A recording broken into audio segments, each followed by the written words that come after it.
Through the Looking Glass by Lewis Carrol. Chapter 3. Looking Glass and Sex. Of course, the first thing to do was to make a grand survey of the country she was going to travel through. It's something very like learning geography, thought Alice, as she stood on tiptoe in hopes of being able to see a little further. Principal rivers? There are none. Principal mountains? I'm on the only one, but I don't think it's got any name. Principal towns? Why, what are those creatures making honey down there? They can't be bees. Nobody ever saw bees a mile off, you know. And for some time she stood silent, watching one of them that was bustling about among the flowers, poking its proboscis into them, just as if it was a regular bee, thought Alice. However, this was anything but a regular bee. In fact, it was an elephant, as Alice soon found out, though the idea quite took her breath away at first.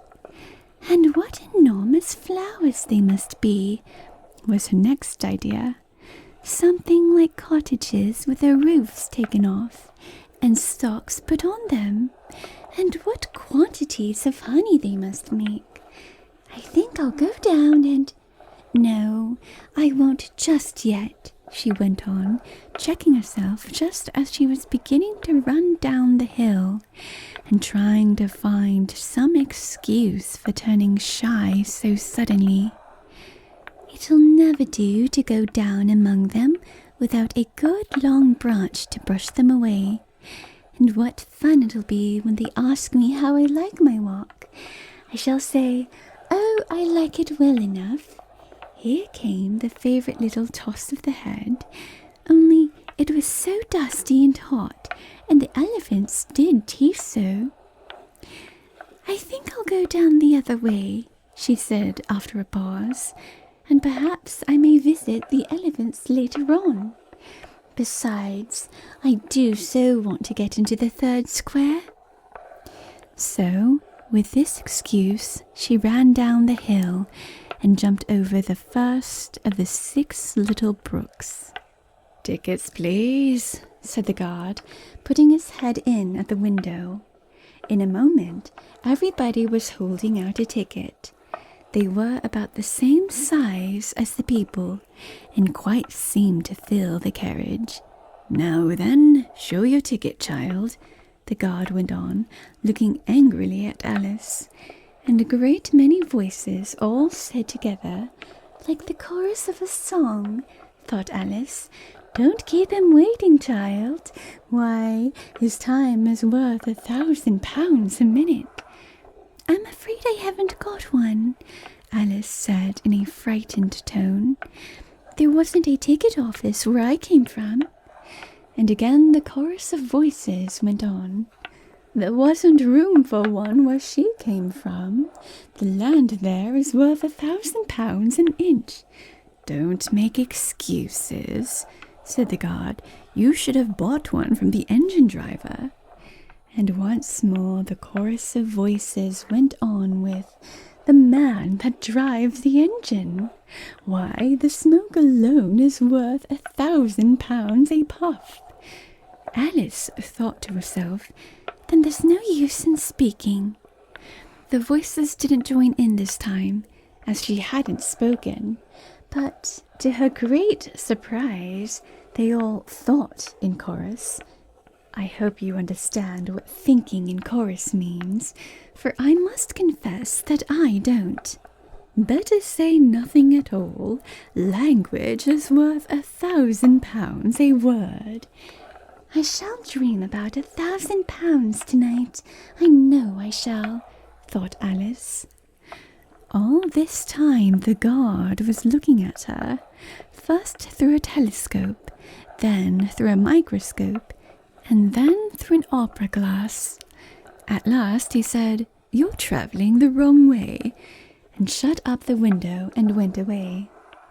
"So young a child," said the gentleman sitting opposite to her. He was dressed in white paper. Ought to know which way she's going, even if she doesn't know her own name. A goat that was sitting next to the gentleman in white shut his eyes and said in a loud voice, "She ought to know her way to the ticket office, even if she doesn't know her alphabet." There was a beetle sitting next to the goat. It was a very queer carriage full of passengers altogether, and as the rules seemed to be that they should all speak in turn, he went on with, "She'll have to go back from here as luggage." Alice couldn't see who was sitting beyond the beetle, but a hoarse voice spoke next. "Change engines," it said, and was obliged to leave off. "It sounds like a horse," Alice thought to herself, and an extremely small voice close to her ear said, "He might make a joke on that. Something about horse and horse, you know." Then a very gentle voice in the distance said, "She must be labelled Lass with care, you know." And after that, other voices went on. "What a number of people there are in the carriage," thought Alice, saying, "She must go by post, as she's got ahead on her. She must be sent as a message by the telegraph. She must draw the train herself the rest of the way," and so on. But the gentleman dressed in white paper leaned forwards and whispered in her ear, "Never mind what they all say, my dear, but take a return ticket every time the train stops." "Indeed I shan't," Alice said, rather impatiently. "I don't belong to this railway journey at all. I was in a wood just now, and I wish I could get back there." "You might make a joke on that," said the little voice close to her ear. "Something about you would if you could, you know." "Don't tease so," said Alice, looking about in vain to see where the voice came from. "If you're so anxious to have a joke made, why don't you make one yourself?" The little voice sighed deeply. It was very unhappy, evidently, and Alice would have said something pitying to comfort it. If it would only sigh like other people, she thought. But this was such a wonderfully small sigh that she wouldn't have heard it at all if it hadn't come quite close to her ear. The consequence of this was that it tickled her ear very much, and quite took off her thoughts from the unhappiness of the poor little creature. "I know you are a friend," the little insect went on, "a dear friend and an old friend, and you won't hurt me, though I am an insect." "What kind of insect?" Alice inquired a little anxiously. What she really wanted to know was whether it could sting or not, but she thought this wouldn't be quite a civil question to ask. "What? Then you don't?" the little voice began, when it was drowned by a shrill scream from the engine, and everybody jumped up in alarm, Alice among the rest. The horse, who had put his head out of the window, quietly drew it in and said, "It's only a brook we have to jump over." Everybody seemed satisfied with this, though Alice felt a little nervous at the idea of trains jumping at all. "However, it'll take us into the 4th square. That's some comfort," she said to herself. In another moment, she felt the carriage rise straight up into the air, and in her fright she caught at the thing nearest to her hand, which happened to be the goat's beard. But the beard seemed to melt away as she touched it, and she found herself sitting quietly under a tree, while the gnat, for that was the insect she had been talking to, was balancing itself on a twig just over her head and fanning her with its wings. It certainly was a very large gnat, about the size of a chicken, Alice thought. Still, she couldn't feel nervous with it after all they had been talking together so long. "Then you don't like all insects," the gnat went on, as quietly as if nothing had happened. "I like them when they can talk," Alice said. "None of them ever talk where I come from." "What sort of insects do you rejoice in where you come from?" the gnat inquired. "I don't rejoice in insects at all," Alice explained, "because I'm rather afraid of them, at least the large kinds, but I can tell you the names of some of them." "Of course they answer to their names," the gnat remarked carelessly. "I never knew them to do it." "What's the use of having their names," the gnat said, "if they won't answer to them?"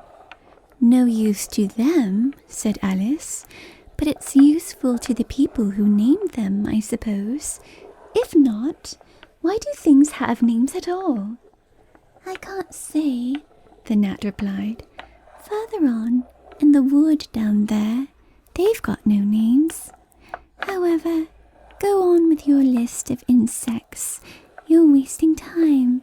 "Well, there's the horsefly," Alice began, counting off the names on her fingers. "All right," said the gnat. "Halfway up that bush, you'll see a rocking horsefly if you look.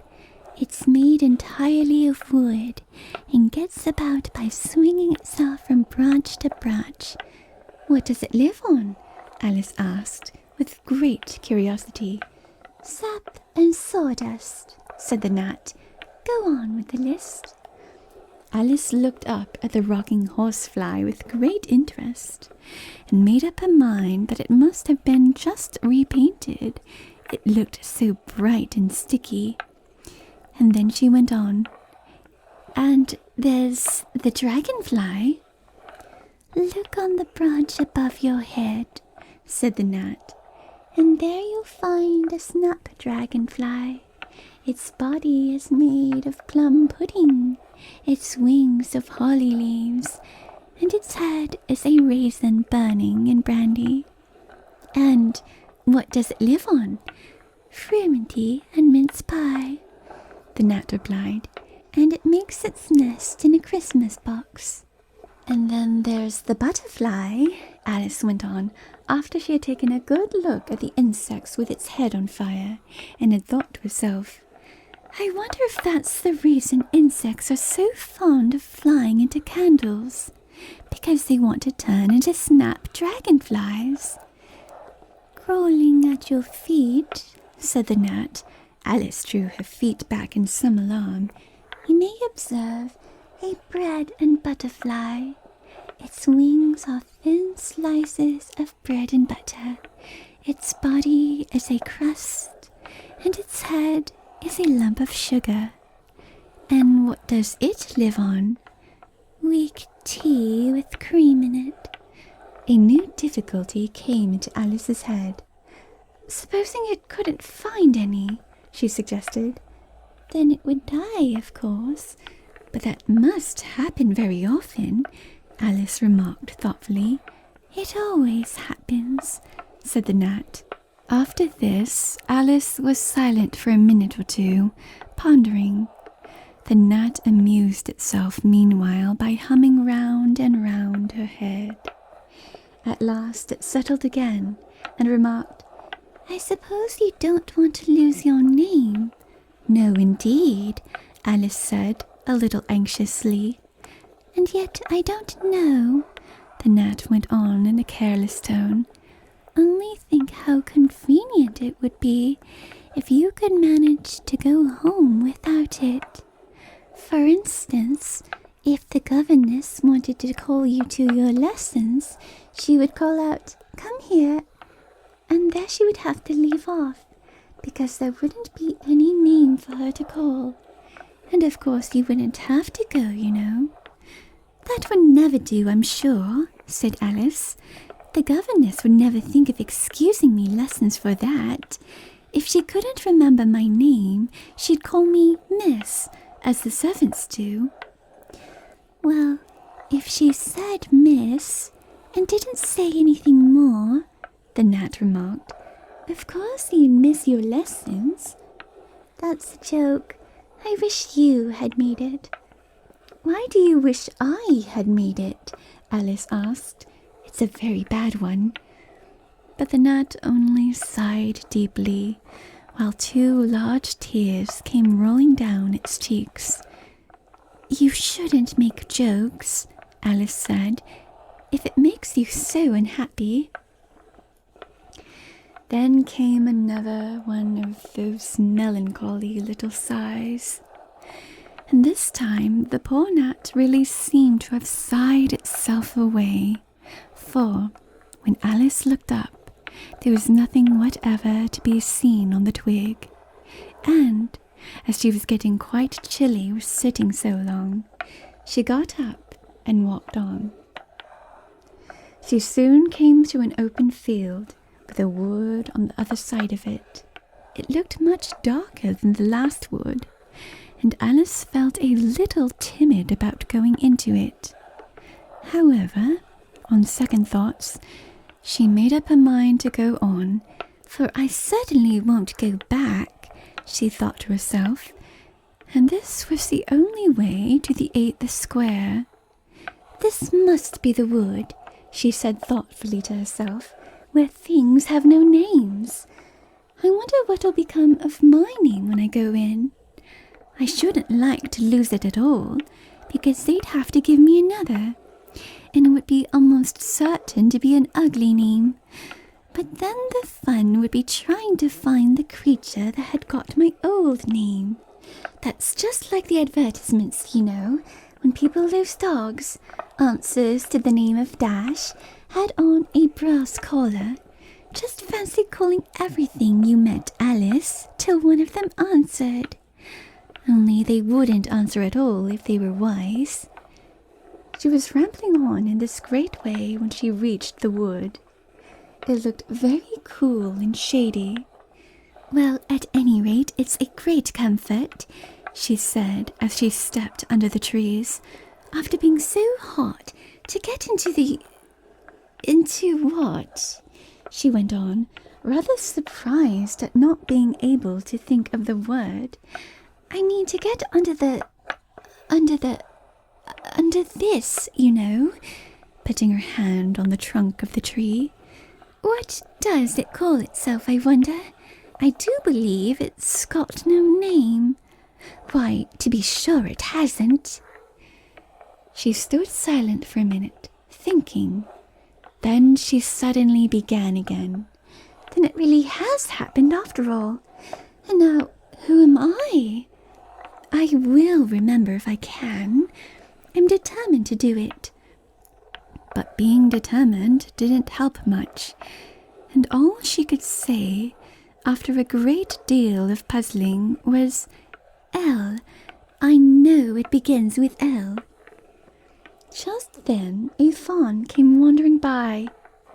It looked at Alice with its large, gentle eyes, but it didn't seem at all frightened.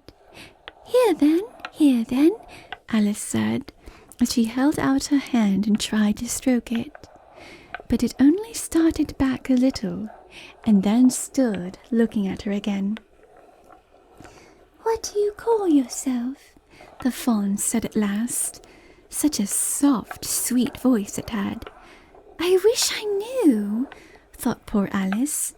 She answered, rather sadly, Nothing just now. Think again, it said.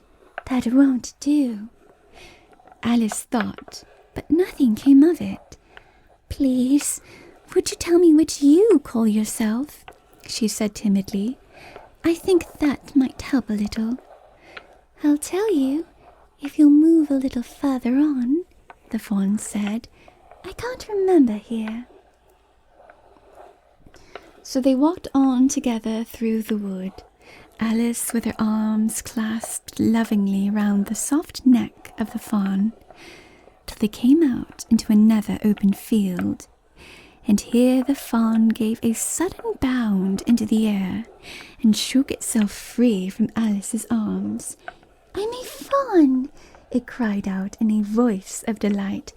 "And dear me, you're a human child." A sudden look of alarm came into its beautiful brown eyes, and in another moment it had darted away at full speed. Alice stood looking after it, almost ready to cry with vexation at having lost her dear little fellow traveller so suddenly. "However, I know my name now," she said. "That's some comfort. Alice, Alice, I won't forget it again. And now, which of these finger posts ought I to follow, I wonder?" It was not a very difficult question to answer, as there was only one road through the wood, and the two finger posts both pointed along it. "I'll settle it," Alice said to herself, "when the road divides and they point different ways." But this did not seem likely to happen. She went on and on a long way, but wherever the road divided, there were sure to be two finger posts pointing in the same way, one marked to Tweedledum's house, and the other to the house of Tweedledee. "I do believe," said Alice at last, "that they live in the same house. I wonder I never thought of that before. But I can't stay there long. I'll just call and say, 'How do you do?' and ask them the way out of the wood. If I could only get to the 8th square before it gets dark." So she wandered on, talking to herself as she went, till, on turning a sharp corner, she came upon two little fat men, so suddenly that she could not help starting back. But in another moment she recovered herself, feeling sure that they must be